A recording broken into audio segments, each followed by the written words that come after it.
अब हम आपको किसानों का 1,80,00,000 रुपए वाला विज्ञापन दिखाएंगे। यह विज्ञापन किसानों के हितों के नाम पर अमेरिका के एक मशहूर अखबार द न्यूयॉर्क टाइम्स में छपा है और 16 फरवरी को इस अखबार में एक फुल पेज एड यानी पूरे पेज का विज्ञापन प्रकाशित किया गया है। विज्ञापन भारत में चल रहे किसान आंदोलन के समर्थन में है और इस विज्ञापन को एक एनजीओ ने छपवाया है और समर्थन के तौर पर 70 से भी ज्यादा संस्थाओं और व्यक्तियों के हस्ताक्षर इस विज्ञापन पर मौजूद हैं। इनमें से किसी भी व्यक्ति का सीधे तौर पर भारत और भारत के किसानों से कोई संबंध नहीं है, कोई लेना देना नहीं है।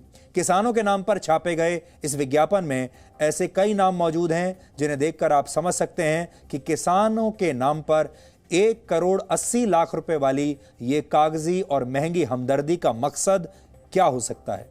विज्ञापन में समर्थन के तौर पर एमनेस्टी इंटरनेशनल की अमेरिकी ब्रांच का नाम लिखा है। ये वही एमनेस्टी इंटरनेशनल है जो भारत में मानव अधिकारों की रक्षा के नाम पर भारत विरोधी प्रोपेगेंडा चलाती है और एनफोर्समेंट डायरेक्टरेट ने मंगलवार को यानी कल ही इसी एमनेस्टी इंटरनेशनल इंडिया की 2 संस्थाओं के खिलाफ मनी लॉन्ड्रिंग के मामले में बैंक में जमा इनके करोड़ों रुपए से ज्यादा की संपत्ति, करोड़ों रुपए की संपत्ति जब्त की है।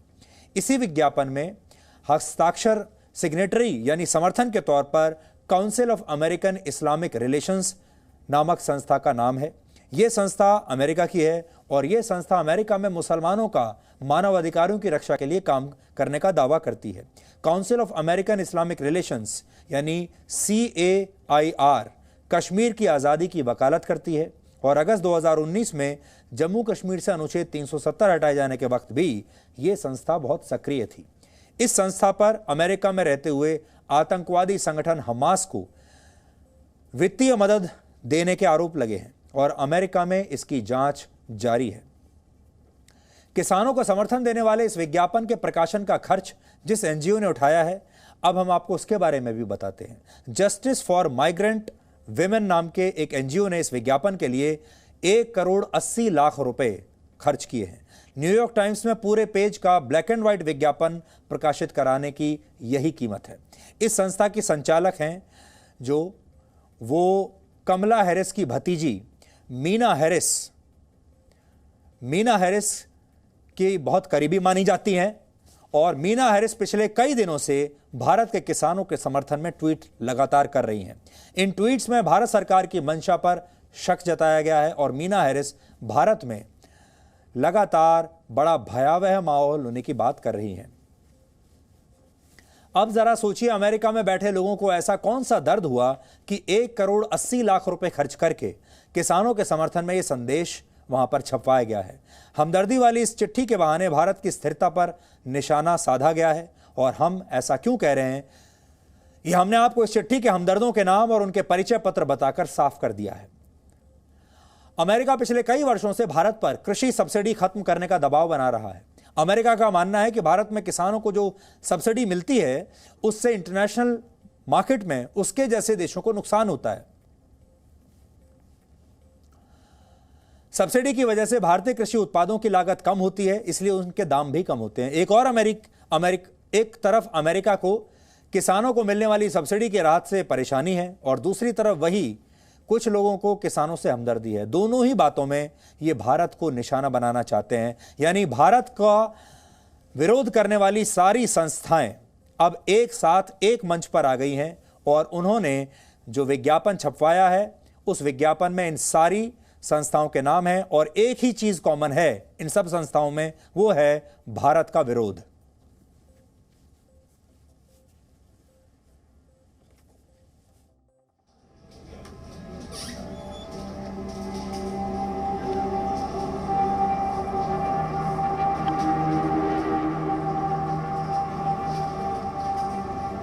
देखने में आपको ये साधारण अखबार का साधारण विज्ञापन लग सकता है, लेकिन ऐसा है नहीं। ये दुनिया के प्रतिष्ठित और सबसे महंगे अखबारों में से एक अमेरिका के द न्यूयॉर्क टाइम्स में 16 फरवरी को छपा फुल पेज एड यानी पूरे पेज का विज्ञापन है। ये विज्ञापन भारत के किसानों के बारे में है। सबसे पहले आपको विस्तार से ये बताते हैं कि ये विज्ञापन क्या कह रहा है। हम दुनिया के किसान, एक्टिविस्ट और नागरिक भारत के किसानों के साथ हैं जो अपनी आजीविका को बचाने के लिए प्रदर्शन कर रहे हैं। इस विज्ञापन में यह भी कहा गया है कि भारत के बड़े कॉरपोरेट किसानों की जमीन पर कब्जा करना चाहते हैं। ये भी कहा गया है कि किसान तीनों कृषि कानूनों का विरोध इसलिए कर रहे हैं क्योंकि ये उनके लिए जीवन और मरण का प्रश्न है। अब हम आपको ये बताते हैं कि ये विज्ञापन किसने दिया है। विज्ञापन वाले ही पेज पर आखिरी लाइन में लिखा है कि इस विज्ञापन का पैसा जस्टिस फॉर माइग्रेंट वुमेन नाम की एनजीओ ने दिया है। इससे पहले कि हम आपको ये बताएं कि अमेरिका के अखबार के इस पेज पर भारत के किसान कैसे पहुंच गए, उससे पहले आप ये जान लीजिए कि इस विज्ञापन की कीमत क्या है। न्यूयॉर्क टाइम्स की वेबसाइट के मुताबिक अगर कोई विज्ञापन फुल पेज छपता है तो उसकी कीमत $1,78,633 है। भारतीय रुपयों में ये कीमत तकरीबन 1,30,00,000 है। अगर विज्ञापन इंटरनेशनल एडिशन के साथ साथ एशिया और यूरोप में भी पहुंचाना है तो $67,929 अलग से लगेंगे। यानी इस विज्ञापन की कीमत हुई $2,46,562।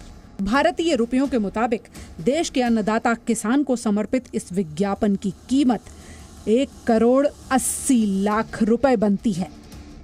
अब आपको ये भी जानना चाहिए कि ये विज्ञापन किसने दिया है।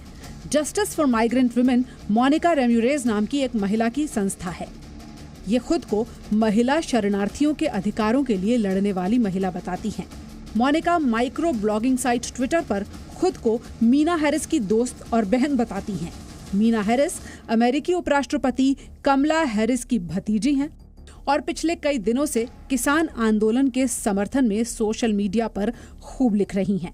किसानों के नाम पर भारत को अस्थिर करने का इंटरनेशनल एजेंडा अब किसी से छिपा नहीं है। विज्ञापन का समर्थन करने वालों में एमनेस्टी इंटरनेशनल की अमेरिका ब्रांच समेत तमाम ऐसे नाम शामिल हैं जो भारत में मानवाधिकारों के नाम पर सरकार विरोधी प्रोपेगेंडा चला रहे हैं। तो New York times left liberal leaning newspaper है, तो जो लेफ्ट के व्यूज हैं, वॉइसेस हैं, आवाजें हैं, उनको वो ज्यादा उजागर करता है। वॉशिंगटन पोस्ट भी ऐसा ही है, CNN भी ऐसा। तो काफी वहां पर जो मीडिया एंटिटीज हैं वो लेफ्ट लिबरल हैं। इनकी बात को अमेरिका की जो सरकार है उसकी आवाज नहीं समझना चाहिए। अमेरिका की जो स्टेट डिपार्टमेंट है, उनका जो विदेश मंत्रालय ने है, उन्होंने वेलकम किया है। जो भारत ने ये नए फार्म लॉज किए हैं उसको उन्होंने वेलकम किया है। केवल उन्होंने का एक जो टिप्पणी की है वो है जो फार्मर जो प्रोटेस्ट हो रहे हैं, तो डेमोक्रेसी में पीसफुल प्रोटेस्ट को चलने का अधिकार है, तो उनको पीसफुल प्रोटेस्ट को चलने के लिए कोई इसमें बाधा नहीं लगाई जाए। भारत द्वारा कृषि क्षेत्र में दी जाने वाली सब्सिडी का अमेरिका पिछले कई दशकों से विरोध कर रहा है।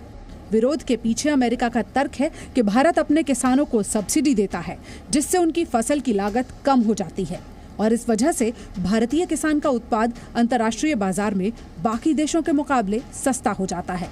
कीमत के लिहाज से प्रतियोगिता में भारत आगे निकल जाता है। पिछले कई वर्षों से अमेरिका भारत पर किसानों को दी जाने वाली सब्सिडी खत्म करने का दबाव बना रहा है। एक्सपर्ट्स का मानना है कि अमेरिका के कई सेलिब्रिटीज और एनजीओ कृषि कानूनों के खिलाफ प्रोपेगेंडा फैलाने में व्यस्त हैं। पहले टूल किट और अब न्यूयॉर्क टाइम्स का विज्ञापन इसी कड़ी का हिस्सा है। जो भी हमारे एडवर्सरीज हैं वो चाहेंगे कि भारत बदनाम हो, यहाँ पे इन्वेस्टमेंट ना आए। इसमें एनजीओज भी हो सकते हैं, इसमें दुश्मन देश भी हो सकते हैं। कल अगर भारत आत्मनिर्भर हो गया तो $500 बिलियन का किसी का तो मार्केट खराब होगा। बिल्कुल।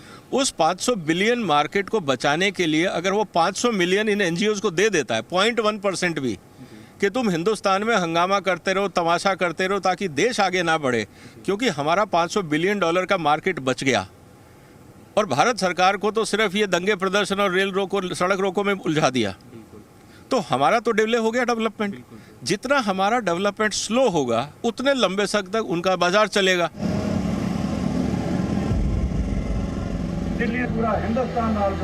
लेकिन अब किसान आंदोलन के पीछे छिपे एजेंडे का सच देश के सामने आ चुका है। इसीलिए दिल्ली के तीनों बॉर्डर्स पर अब न तो किसान नजर आते हैं और न ही उनके हमदर्द। मुट्ठी भर आंदोलन जीवियों की टुकड़ियां मोर्चे पर तैनात हैं और किसान खेत में लौट चुका है। शिवांक मिश्रा के साथ ब्यूरो रिपोर्ट, जी मीडिया।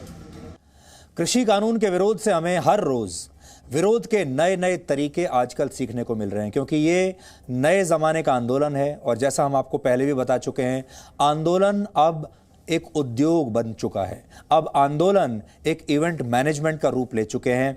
और ये जो किसान आंदोलन भारत में चल रहा है, ये आंदोलन कम और इवेंट मैनेजमेंट ज़्यादा है। और इसमें दुनिया भर की बड़ी बड़ी इवेंट मैनेजमेंट कंपनियां लगी हुई हैं। और आंदोलन कराने वाले जो प्रोफेशनल लोग हैं, जिनका काम ही आंदोलन कराना है, और इन आंदोलनों के ज़रिए दुनिया भर में जो लोकतांत्रिक देश हैं वहाँ पर लोकतंत्र को कमज़ोर करना, एक बहुत बड़ी लॉबी है जो इस समय पूरी दुनिया में काम कर रही है इस पर कि कैसे बड़े बड़े स्थिर देशों में लोकतंत्र को और वहाँ की सरकारों को अस्थिर किया जाए। क्योंकि जब लोकतंत्र अस्थिर होगा और वहाँ की सरकार अस्थिर होगी, तब इन बड़ी बड़ी शक्तियों को उन देशों में प्रवेश करने का मौका मिलेगा और फिर ये जैसा चाहे वैसा वहाँ पर कर पाएंगी। यानी इन्हें ये सूट करता है कि दुनिया के बड़े बड़े देशों में सरकारें कमज़ोर हो जाएं, और वो सरकारें इतनी कमज़ोर हो जाएं कि वो इनके हाथों में खिलौने बन जाएं। दुनिया के बड़े बड़े मीडिया संस्थानों को अब विरोध की टूल किट का हिस्सा बनाया जा रहा है। आपने देखा होगा एक टूल किट बनाया गया है जिसके बारे में काफ़ी चर्चा पहले हो चुकी है। और अब जो आंदोलन है 2021 के ये जो आंदोलन है, अब इन्हें टूल किट के ज़रिए इन आंदोलनों को ताकत दी जाती है। इसमें पैसा भी खर्च होता है, इसमें दुनिया के बड़े बड़े प्रोफेशनल्स हिस्सा लेते हैं, इसमें बड़े बड़े सेलिब्रिटीज़ को अपने साथ मिलाया जाता है, बड़े बड़े मीडिया संस्थानों को पैसा देकर इस तरह के विज्ञापन छपवाए जाते हैं। पैसा देकर बड़े बड़े अखबारों में अब भारत विरोधी विज्ञापन छपवाए जा रहे हैं। आज आपको किसान आंदोलन को लेकर यह विज्ञापन देखने को मिला है। हो सकता है आने वाले समय में आपको कश्मीर के को लेकर भी भारत विरोधी विज्ञापन दुनिया भर के बड़े अखबारों में देखने को मिल सकते हैं। और इसकी कोई सीमा नहीं है। जो इस तरह की जो रणनीति है, ये कहीं तक भी जा सकती है। यहाँ पर हम दुनिया भर के बड़े मीडिया संस्थानों से ये कहना चाहेंगे, पूछना भी चाहेंगे कि वो ये तय करें कि क्या वो वाकई इस तरह के आंदोलनों के टूल किट का हिस्सा बनना चाहते हैं। क्या वो इस तरह के आंदोलन जीवियों को, उनके एजेंडे को प्लेटफॉर्म देना चाहते हैं। और क्या इस तरह के जो बड़े बड़े अखबार हैं, न्यूयॉर्क टाइम्स जैसे, क्या इन्होंने ये सोच लिया है कि इन्हें जो भी पैसा देगा वो अपना विज्ञापन छपवा सकता है। तो फिर आने वाले समय में किसी दिन अगर दाऊद इब्राहिम को भी फुल पेज विज्ञापन अपने ऊपर छपवाना पड़े, तो क्या न्यूयॉर्क टाइम्स दाऊद इब्राहिम का विज्ञापन छापेगा? क्या न्यूयॉर्क टाइम्स ISIS का विज्ञापन छापेगा? क्या न्यूयॉर्क टाइम्स दुनिया के बड़े बड़े आतंकवादियों के विज्ञापन छापने के लिए भी तैयार है? और क्या उसामा बिन लादेन ने कभी न्यूयॉर्क टाइम्स या इस तरह के अखबारों को कभी अप्रोच किया होता और कहा होता कि मेरी तस्वीर के साथ, हमारे एजेंडे के साथ एक फुल पेज विज्ञापन छापिए और हम आप जितना पैसा चाहें उतना पैसा देने को तैयार हैं? तो क्या ये छापते? तो दुनिया के बड़े बड़े अखबारों को और मीडिया संस्थानों को ये सोचना होगा कि उन्हें, कुछ लोगों को तो कम से कम बाहर रखना होगा कि इस तरह के विज्ञापन हमें नहीं छापने चाहिए। और अगर कोई विज्ञापन किसी स्वतंत्र देश को कमज़ोर बनाता है, अगर किसी लोकतांत्रिक देश के खिलाफ है, तो ऐसे अखबारों को चाहे कितना भी पैसा उन्हें मिले, इस तरह के विज्ञापन को छापने से इनकार कर देना चाहिए। Presenting V News app available on Google Play and App Store. Download it now.